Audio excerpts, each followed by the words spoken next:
नमस्कार दर्शको, नवीन एका व्हिडिओमध्ये मी स्वागत करत आहे आपला सर्वांचा लाडका गणेश डवरी आणि आपण पाहता जीडी ऑलराऊंडर हे युट्यूब चॅनेल. दर्शको, अत्यंत महत्वाची अशी आज मी माहिती आपल्यासाठी घेऊन आलेलो आहे आणि ती खास करून आपल्या महाराष्ट्रातील तमाम महिला भगिनीसाठी असणार आहे. ही माहिती काय आहे हे सविस्तर जाणून घेण्यासाठी इथे साईडला जे घंटीचं बटन दिलेलं आहे त्यावर क्लिक करा आणि GD allrounder YouTube channel subscribe करा. दर्शको, आपल्याला माहितीच आहे की मी अशा माहिती आणतो जेणेकरून जनसामान्य व्यक्तीला त्याचा फायदा होईल आणि ते जागृत होतील. अशीच एक माहिती मी आपल्यासाठी घेऊन आलेलो आहे आणि थोडीशी महिला भगिनीसाठी धक्कादायक सुद्धा असणार आहे. तर ही बातमी काय आहे हे आता आपण जाणून घेऊया. दर्शको, ही बातमी आहे लाडकी बहीण योजनेसंदर्भात. लाडकी बहीण योजना आपल्याला माहितीच आहेत, मध्यंतरी महाराष्ट्र शासनाने 89 लाख महिला अपात्र केल्या. 89 लाख जवळ-जवळ. आता 89 वरून 92 लाख महिला ह्या अपात्र केलेल्या आहेत. जवळ-जवळ 92 लाख महिला ह्या अपात्र आहेत आणि 1,50,00,000 आता महिला या पात्र ठरलेल्या आहेत. मला तर हे असं वाटतं, की महाराष्ट्र शासनाने काय तगादाच लावलेला आहे, की लाडकी बहीण योजना बंद करण्याचा. कारण महिला भगिनीमध्ये प्रचंड संतापाची लाट उसळलेली आहे. मध्यंतरी त्यांनी 45 लाख महिला अपात्र केल्या होत्या. त्यानंतर त्या 55 लाख केल्या. 55 लाख केल्यानंतर त्या 75 लाख केल्या.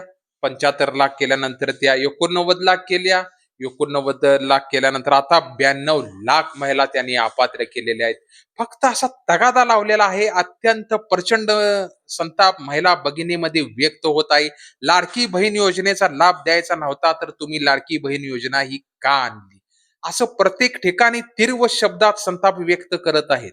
आणि महत्वाची गोष्ट म्हणजे महाराष्ट्र शासनाने महिला भगिनींना शब्द काय दिला होता विधानसभेच्या निवडणुका लागल्या त्यावेळी, की प्रत्येक महिलेला 1,500 आणि ज्यावेळी आमचं सरकार येईल त्यावेळी तुम्हाला 2100 हप्ता मिळणार.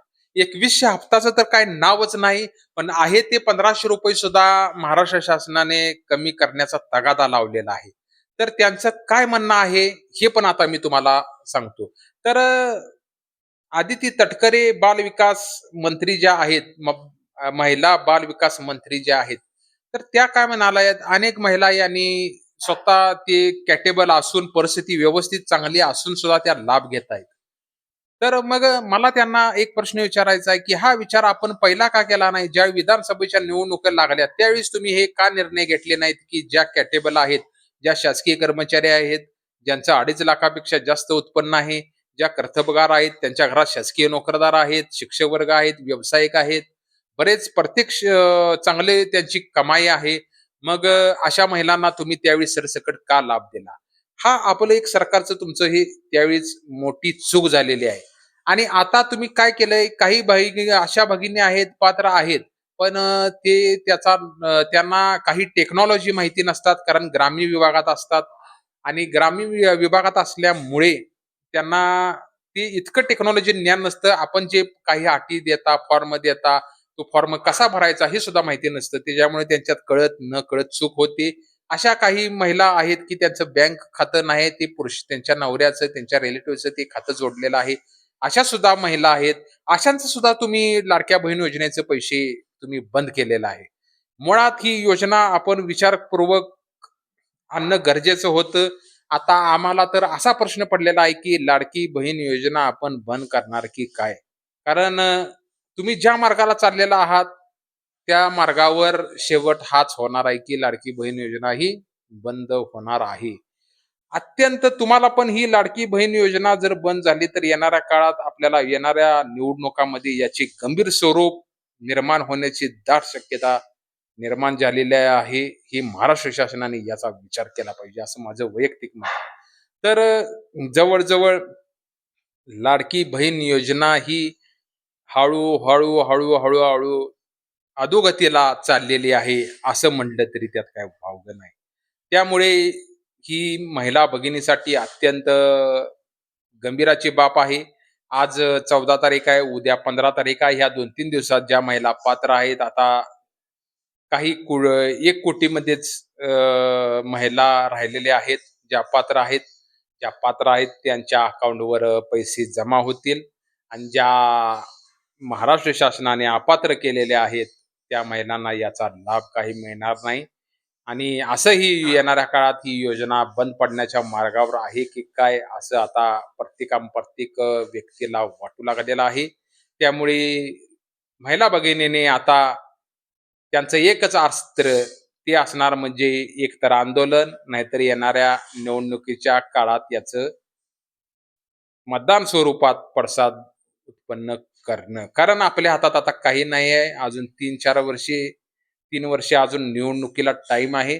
तोपर्यंत आपल्याला हे सोसावंच लागणार आहे आणि जे महाराष्ट्र शासन, सरकार जे काही नियम लागतील, ते आपल्याला आत्मसात केल्याशिवाय याचा पर्याय नसणार आहे.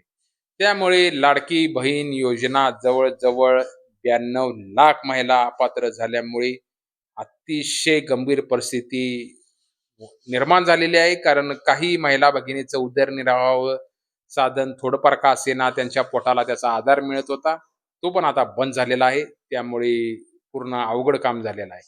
त्यामुळे तरीही सरकारनं काही नियम येणाऱ्या काळात जर लागू केले, की परत ई-के-वाय-सी करा. जर तसा नियम काही आला, तर आपण व्यवस्थित पारदर्शक ई-के-वाय-सी करा. आपलं आधार कार्ड बँकेशी खात्याशी लिंक आहे का बघा.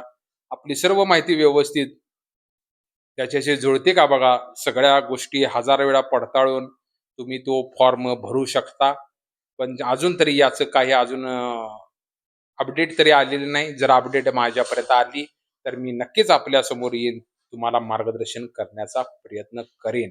तुर्तास अजून काही माहिती ई-के-वाय-सी करण्यासंदर्भात अजून तरी आलेली नाही आहे. आली तर अगोदरच तुम्ही बघताय किती महिला अपात्र होत चाललेल्या आहेत. त्यामुळे जर आपल्याला तशी संधी महाराष्ट्र शासनात परत एकदा दिली, तर आपण फॉर्म भरताना जो आहे ई-के-वाय-सीचा लाडक्या बहिणीचा, तो परत एकदा व्यवस्थित पारदर्शक भरा. माझ्या मते लाडकी बहीण योजनेचा फॉर्म म्हणजे ही शंका जरा थोडीफार कमीच आहे. कारण आपल्याला त्यांनी जानेवारी महिन्यापासून ते एप्रिल महिन्यापर्यंत संधी दिली होती के-वाय-सीची. सलग 4 महिने के-वाय-सी दिली होती. त्यामुळे आता ती देतील का नाही यात शंका आहे. आणि जर दिली तर मी नक्कीच आपल्यासमोर येईन. आणि आजचा हा व्हिडिओ प्रत्येक महिला भगिनीपर्यंत शेअर करा. जेणेकरून त्या महिला सावध होतील आणि येणाऱ्या काळात आवाज उठवण्यासाठी सुद्धा प्रयत्न करतील. त्यामुळे आपण अगोदर इथे साईडला जे घंटीचं बटन दिलेलं आहे त्याच्यावर क्लिक करा. जी ऑलराऊंडर यूट्यूब सबस्क्राईब होईल. ज्यावेळी सबस्क्राईब होईल त्यावेळी आपल्या मोबाईलवर नोटिफिकेशन जाईल आणि आपल्याला महत्वाची अशी शासनकृत माहिती आपल्या समोर सादर होईल. त्यामुळे आपण प्रत्येक आपल्या नातेवाईक असतील, प्रत्येक महिला भगिनी असतील, आपला परिवार असेल, सोशल मीडिया असेल, प्रत्येक ठिकाणी हा व्हिडिओ शेअर करा. आपलं एक शेअर आपल्या माता भगिनींना सावध करू शकतं. त्यामुळे आपण सावध राहा. येणाऱ्या लाडक्या बहीण योजनेवर माझं लक्ष आहेच. मी आपल्याला वेळोवेळी सांगेन. आपल्याला काही जर प्रश्न विचारायचे असतील किंवा कोणाचा जर हप्ता आला असेल, तर मला कमेंट करून नक्कीच सांगा. मी तुम्हाला मार्गदर्शन करण्याचा नक्कीच प्रयत्न करेन. चला तर दर्शको, नवीन एका व्हिडिओ सहित परत एकदा भेटू. तुर्तास धन्यवाद. नमस्कार.